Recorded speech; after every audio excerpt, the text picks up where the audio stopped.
Scale 28واں باب۔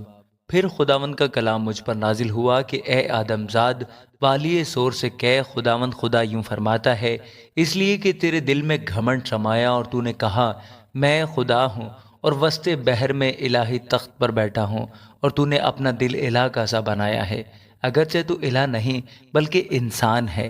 دیکھ، تو دانیال سے زیادہ دانش مند ہے، ایسا کوئی بھید نہیں جو تجھ سے چھپا ہو۔ تو نے اپنی حکمت اور خرد سے مال حاصل کیا اور سونے چاندی سے اپنے خزانے بھر لیے۔ تو نے اپنی حکمت سے، اپنی سوداگری سے اپنی دولت بہت بڑھائی، اور تیرا دل تیری دولت کے باعث پھول گیا ہے۔ اس لیے خداوند خدا یوں فرماتا ہے، چونکہ تو نے اپنا دل الہ کا سا بنایا ہے، اس لیے دیکھ، میں تجھ پر پردیسیوں کو جو قوموں میں ہیبت ناک ہیں چڑھا لاؤں گا۔ وہ تیری دانش کی خوبی کے خلاف تلوار کھینچیں گے اور تیرے جمال کو خراب کریں گے۔ وہ تجھے پاتال میں اتاریں گے اور تو ان کی موت مرے گا جو سمندر کے وسط میں قتل ہوتے ہیں۔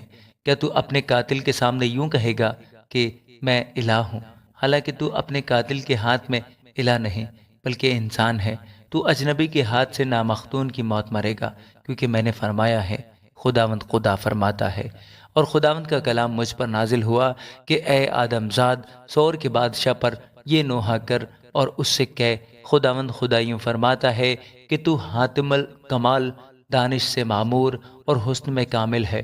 تو عدن میں باغ خدا میں رہا کرتا تھا، ہر ایک قیمتی پتھر تیری پوشش کے لیے تھا، مثلاً یاقوت سرخ اور پکھراج اور الماس اور فیروزہ اور سنگ سلیمانی اور زبرجد اور نیلم اور زمرد اور گوہر شب چراغ، اور سونے سے تجھ میں حاتم سازی اور نگینہ بندی کی صنعت تیری پیدائش ہی کے روز سے جاری رہی۔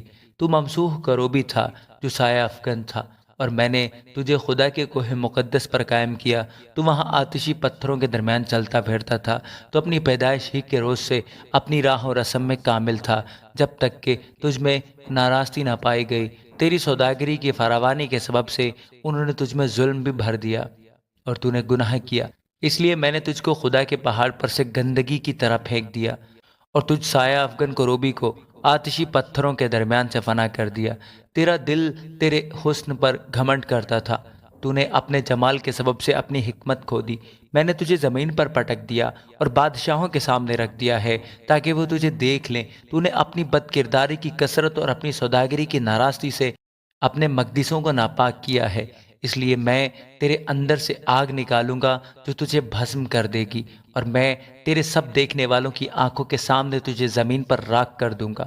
قوموں کے درمیان وہ سب جو تجھ کو جانتے ہیں تجھے دیکھ کر حیران ہوں گے، تو جائے عبرت ہوگا اور باقی نہ رہے گا۔ پھر خداوند کا کلام مجھ پر نازل ہوا کہ اے آدم زاد، سجدہ کا رخ کر کے اس کے خلاف نبوت کر اور کہ خداوند خدا یوں فرماتا ہے کہ دیکھ، میں تیرا مخالف ہوں اے سیدہ، اور تیرے اندر میری تمجید ہوگی، اور جب میں اس کو سزا دوں گا تو لوگ معلوم کر لیں گے کہ میں خداوند ہوں، اور اس میں میری تقدیس ہوگی۔ میں اس میں وبا بھیجوں گا اور اس کی گلیوں میں خون ریزی کروں گا، اور مقتول اس کے درمیان اس تلوار سے جو چاروں طرف سے اس پر چلے گی گریں گے، اور وہ معلوم کریں گے کہ میں خداوند ہوں۔ تب بنی اسرائیل کے لیے ان کی چاروں طرف کے سب لوگوں میں سے جو ان کو حقیر جانتے تھے کوئی چبھنے والا کانٹا یا دکھانے والا خار نہ رہے گا، اور وہ جانیں گے کہ خداوند خدا میں ہوں۔ خداوند خدا یوں فرماتا ہے کہ جب میں بنی اسرائیل کو قوموں میں سے جن میں وہ پراگندہ ہو گئے جمع کروں گا، تب میں قوموں کی آنکھوں کے سامنے ان سے اپنی تقدیس کراؤں گا، اور وہ اپنی سرزمین میں جو میں نے اپنے بندہ یعقوب کو دی تھی بسیں گے، اور وہ اس میں امن سے سکونت کریں گے، بلکہ مکان بنائیں گے اور انگورستان لگائیں گے اور امن سے سکونت کریں گے۔